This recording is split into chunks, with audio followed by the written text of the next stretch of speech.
5 stars for being here now. These are 5 windows, 5 essential practices for reminding yourself to be here now, to be in the truth. The first star is to remember at all times that you are embodying your being, that you are deciding each moment what to feel, what to think, what to do, how to be. That all your suffering is a moment-to-moment choice, and that all meditative and spiritual practices are to help you find the levers so that you can start choosing not to suffer and allow what is to be. That's the first star. Remembering that I'm running this life. For better or worse, nobody else has got anything to do with it. Everybody else's voice is just an opinion. Whether it's my mother or my father, or God, or the priest, or Fox News, they're all opinions. I'm choosing each moment how to be. The second star is to breathe into the root chakra, all the way down into the pelvis, and be aware of it all the time.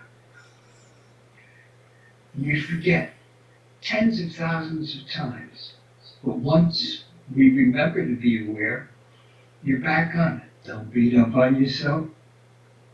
Don't try harder. Once you remember, there it is. The point of this being aware of the breath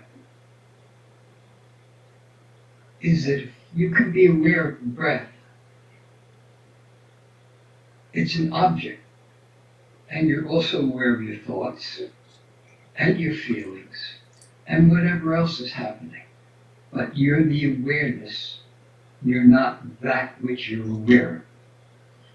This basic breath awareness is the fundamental beginning practice in all Buddhist and most Hindu meditation for the last 10,000 years. Every other system uses it in its own way.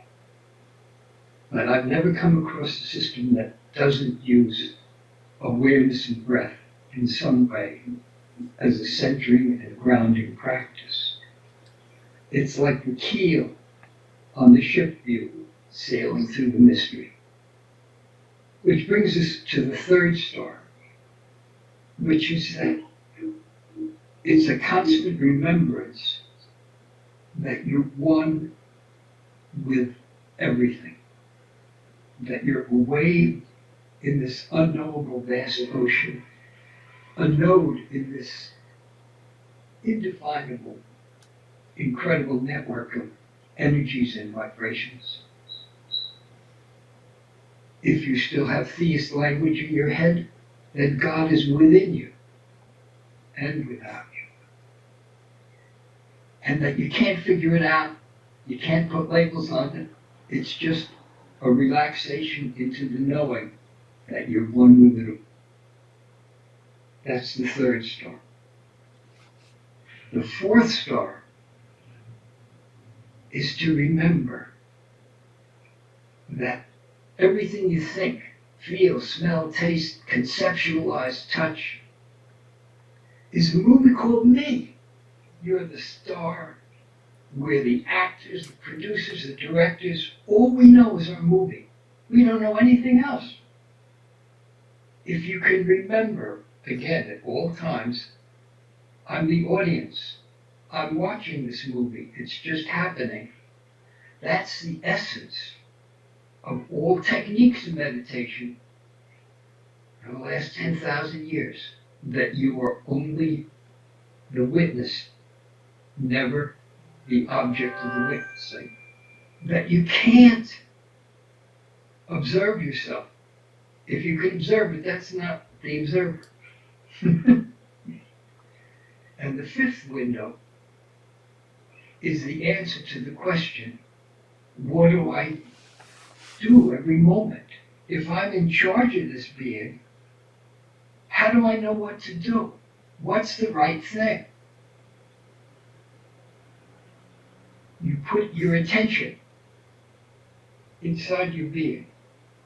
I like to go to my hara, below the belly button. Some people, women with good intuitions often say, I go into my heart. Some people go into their gut. But you put your attention there, and then you ask any question. Should I go to bed now? Should I eat this hamburger? Should I go out with this guy? Should I move to California? Should I kill myself? Should I take this dose of medicine? I don't know how it works, but this is where the cosmic computer reads out. And since I started leading my life this way, it's gotten much clearer and simpler. And I realized how much I was caught in all the thoughts in my head. Everything that everybody else has always told me to do, including my own karma, for thousands of lives. That these are all thoughts, opinions. Whereas this putting your attention in the hara is answering the question, who am I? Who am I is not something that's answered in words, that's a bunch of volumes on a shelf. It's a moment-to-moment evolving mystery. And this is how to do the inquiry when every feeling of choice comes up. Now, at the beginning, which can last a long, long time, there's a sense of effort in doing these practices, which gradually morphs into a sense of, I'm doing it without trying. And more the sense of me doing it disappears. And it happens by itself. And then at the very end of the road, you don't even know it's happening, because there's no need for either a conscious or an unconscious reminder. You are here. You don't have to make any effort to be. The last words of both the Buddha and Osho were samasati, right remembrance. These 5 stars are right remembrance. The remembrance is not about something. It's remembering to be here now. That you are present, you are a being. You don't have to do your being. You are your being. And when you stop doing, being happens. It's always been happening. The doing is a dream on top of the being. The last thing that my enlightened teacher for the last 35 years, Swami Anand said to me was, relax into your being. Stop doing. Live in non-duality. So when you live in non-duality, you are being. There's no effort. It's a happening. It's what Krishnamurti meant when he says the observed is the observed. There is talking, but there is no talker and nothing that he is saying. my experience has been, as I have been practicing this more and more consciously for 50 years, the sense of me as the doer of it is disappearing. It's not a steady decline. It's like in quantum jumps, that all of a sudden there's a different costume of personalities and thought processes happening here. It's not more of what it used to be. It's like I've taken a different set of programs off the shelf and plugged them into the biocomputer, and now it looks at everything different. The faces look different. The scenes are bigger. The understanding is different. But it's not a doing. It's more and more experiencing it as a happening. And there's still some recognition that I'm getting in my own way often. I'm not all the way. But Osho talks about that there are 4 stages of the whole trip. He says there's memory, no memory, before origination, and no mind. That to go, in the tantric system, it's karma mudra, which means birth symbol, gyan mudra, which is the knowing symbol, samai mudra, which is the timeless mudra, and then mahamudra, the great gesture, which is no mind. And he talks about how to go from memory to no memory is what all psychotherapy does, psychedelic drugs, basic meditation on an object. That as long as you're learning to concentrate on an object, which is, pranayama stage 5 and pratyahara stage 6, and then dharana. In yoga, those stages are about turning in and focusing on an object. But that only gets you to the second stage. So to go from the second stage of no memory to before origination, to living in the knowing that you are a timeless being, literally, and this is what has happened to me recently, is the realization that this lives in timelessness, that it's always here, whatever always is, and whatever here is. That anything that can be conceived as a here and now are thoughts, are part of my movie. That whatever it is that knows this movie is not the movie. So the less sense that I'm doing anything, the more amazing the movie becomes. And it's come to me to share this with as many people as can stand it. And I'm so grateful for you guys as that which evokes the best possible performances from this guy.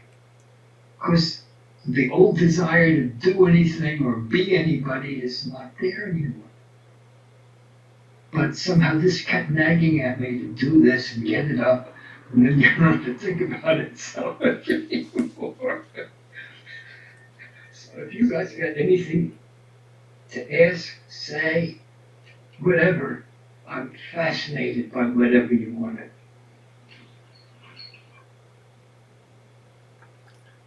Well, That was a lot to take in all at one time. I'm going to have to listen to this video a few times. But as usual, it's well thought out, and it was very present, and I thank you for that. Yeah, and it's nicely organized in a constellation of 5 stars, so that makes it easier to move through that and think about the levels. And yeah, it just organizes all of the stuff that we've learned over so many years of meditation and study about meditation. So it's very nice summation. And that reminded me, when I remember it, it's like each of the 5 stars is a radiance in a different part of my body. The first star of, I'm in charge of this. The whole point of being here is your swadharma, to realize your nature, your unique nature. Krishna said that 5,000 years ago, and Osho said it to us over and over, that the main thing is to look in and find out what is your unique nature and let it happen. That's Tantra rather than yoga. Don't try and control it. Find out what its nature is and let it rip. Let yourself be whatever you find in there. So these 5 stars are also a condensed, perfect tantric practice. So the second star, breathing into the pelvis, I feel down in the root chakra, between the sex organs and the anus, where all the female energy enters your body. Most of us repress that. We don't let ourselves accept and feel it. If you do feel the female energy coming into you, it's not going to let you hang on to any of your traumas and karmas. The flowing energy unblocks the active blocking of your trauma karma memories.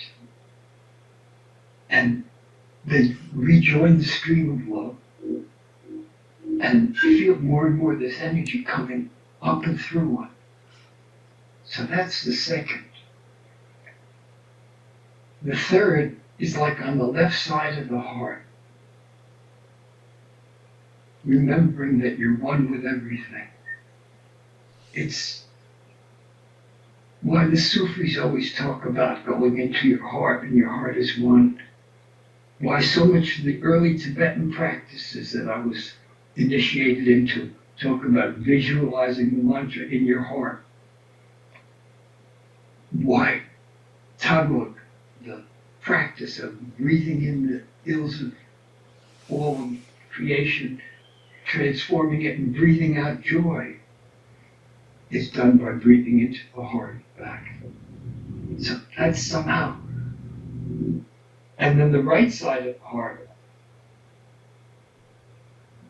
going a little up to the throat too, actually, is where the remembrance of I'm just watching this. It's all moving. I neither take it personally nor not personally. It's just moving. All I can do is watch. And then the fifth star is to breathe, put the attention in the heart. And I've come to experience the heart as like a radiating kind of concentration about the size. It doesn't have a sharp border, like it sort of diffuses into everything. But the size and speed of it depends on my connection with other beings at that time. Like it just got a little stronger with you guys now. It's not dependent on ordinary time and space. This is one of the profound things that I've come to experience and checked out with dozens of other people around the planet. That by communicating with somebody virtually like this. It opens up psychic channels of energies, and I don't know where in time and space and how that works. I just know that it's there.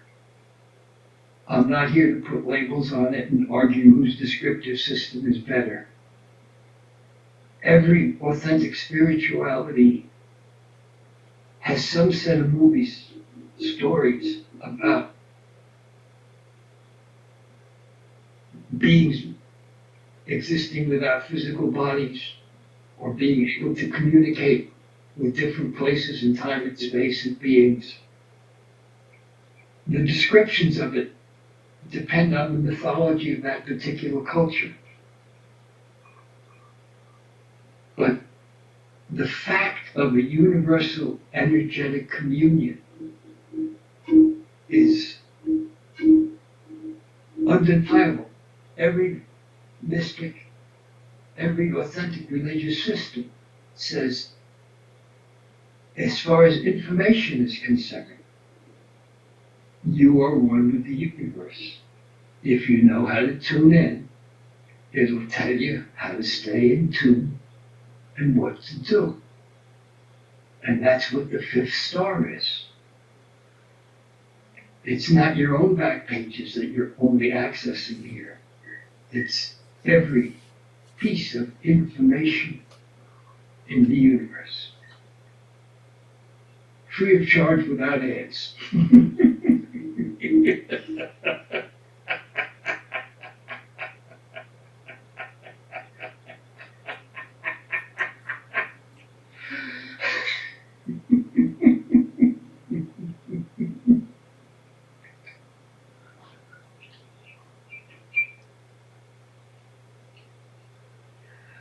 I want to end with a very brief song. I learned it from Theodore Bickel 60 years ago. It's in Yiddish. O komm her, du Philosoph, mit dein kurzen Mechel, und setzen Sie zu Lebenstisch, dort werden kennen Sechel. And it means, come here, you philosopher, with your little head, and sit on the rabbi's table, Rebbe's Tish, where you can learn some wisdom.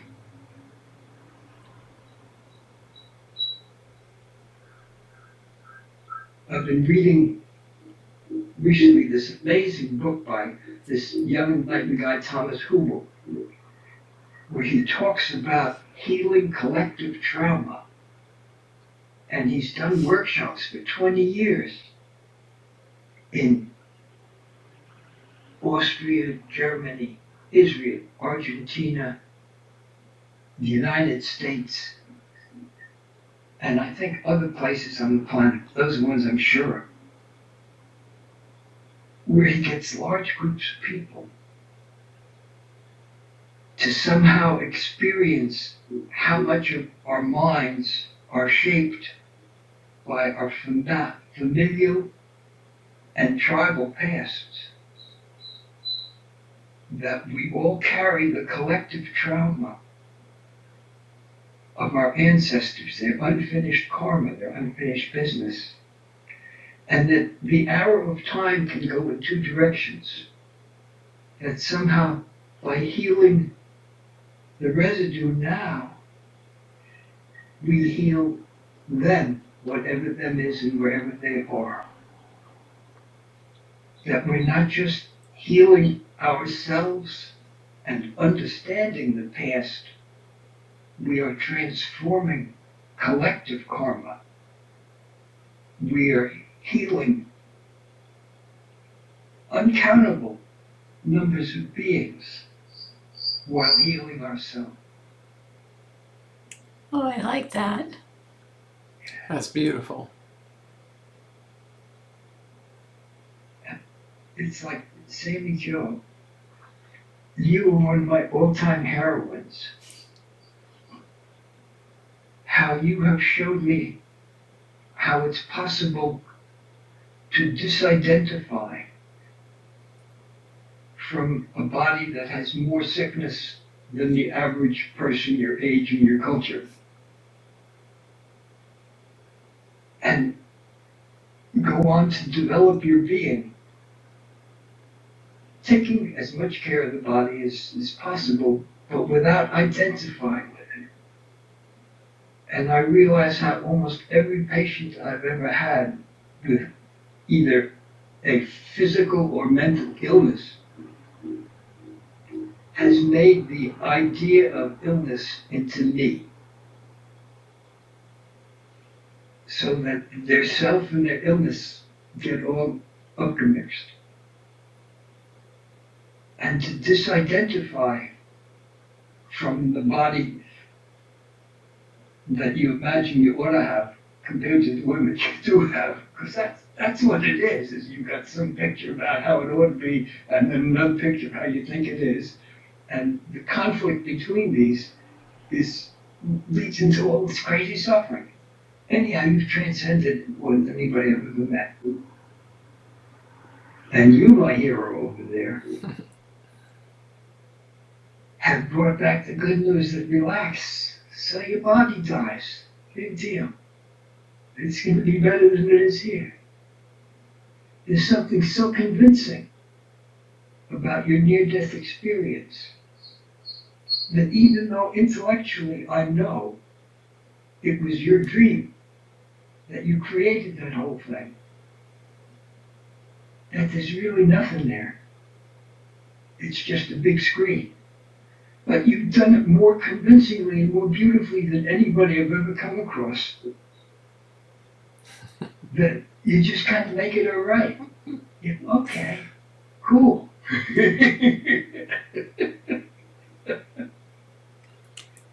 Oh, it's all good. Anything that can give the rest of us a bit of peace about that transition. You know, it's I've been near death so many times over the last 25 years, you know, knowing Doug's story and just relaxing into that. It was like, oh, okay, can deal with that. It's not the story. It's the authenticity of Doug's being. That's the mysterious message. It's not what he says, it's what he is that carries the transmission. That was what's so special. I've never had to put it this way before. This is what I love about being with people who evoke things from me. I was with Dr. Carol Roberts on Monday night. She's a local holistic physician, about 70. Very good physician. She's been a lifelong psychedelic drug user and meditator, and she's really moved from the fourth to the third, and she sometimes can dip into the second, but she's still kind of in the Gyana Mudra. So she asked me, Bodhicitta, what's going on these days? What's happening in the world? I don't understand it. I found myself, I had avoided asking myself that question. And I had to go deep into the horror, or it went, I didn't think about it, it just happened. Went deep in the horror. And I said, Carol, these are the most amazing, unique times since man has come to this planet. We are going through a global transformation. The energy has affected everybody's nervous system. They can either suffer or transform. Those are the only two choices.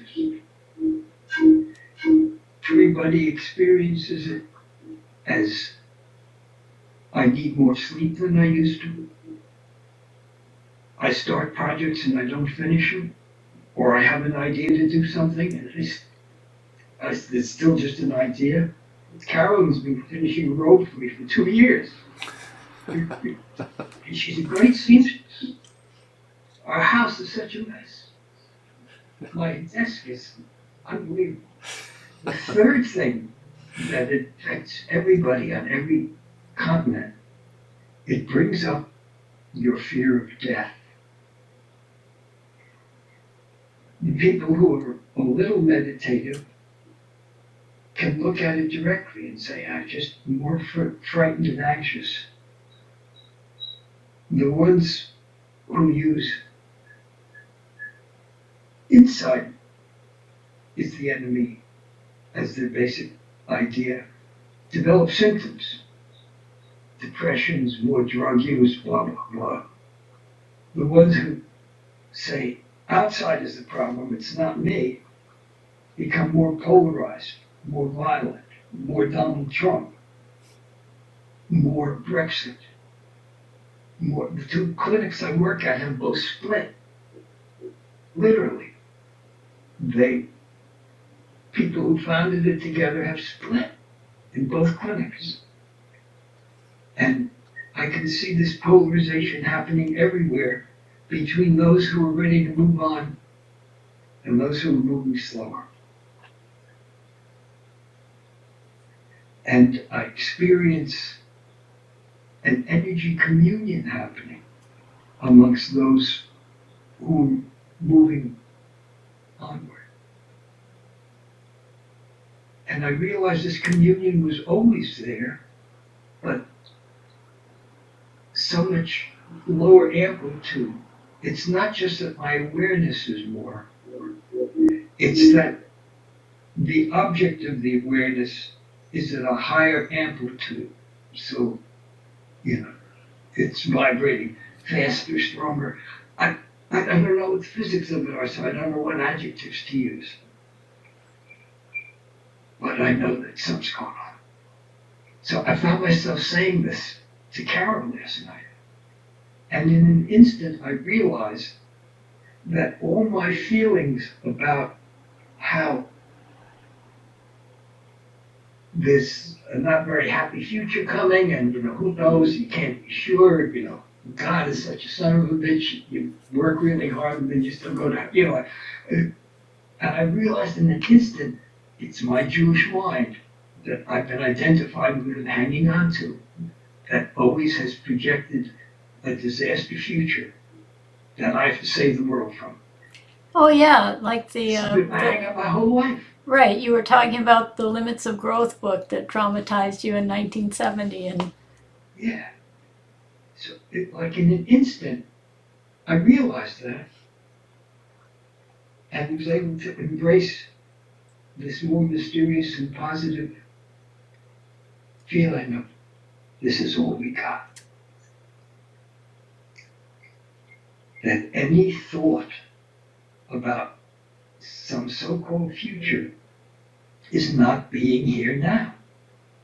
Whether it's a glorious thought or a terrible thought, it's a thought. The more energy I give to it, the less I'm here now. And that's my story, and I'm sticking to it.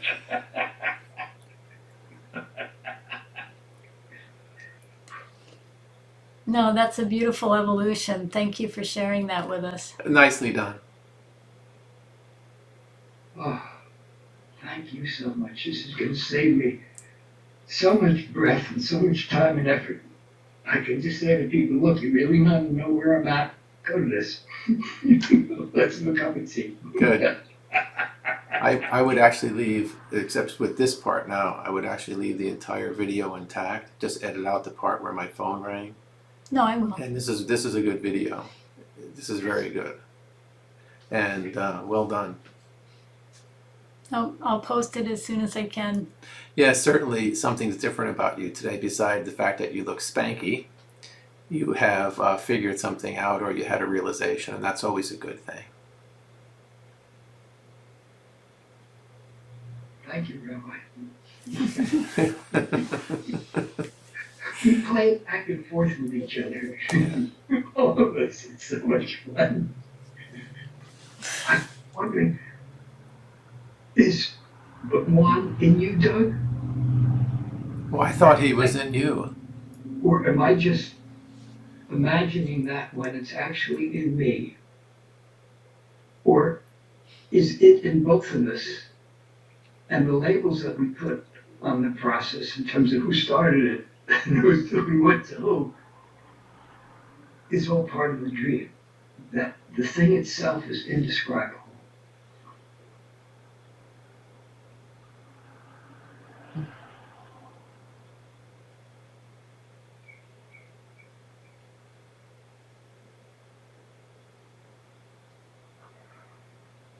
Well, you do a very good job of describing the indescribable. God, you do. He does, doesn't he? I get lucky with a story once every lifetime. And you just keep the stories flowing. That's my karma, that's my gift, is I can understand what the people out there are doing. Whether it was they had these in their 60s or the family therapists 10 years earlier than that. And I can put it in plain English and make it ideas that everybody can understand. I take this is woo, this is far out, this is too scientific, this is too intellectual. I take all those labels off it and say, this is the simple truth. You get it. Just let yourself feel it. Don't believe me. Check it out. Mm-hmm. Hey, leave that in. Because that's really a great curtain line. Yeah, there you go. We'll be checking it out. We'll be Okay. checking it out. Thank you for calling, and it's good listening to you and chatting with you. Thank you. Love you. Good night. Love you dearly.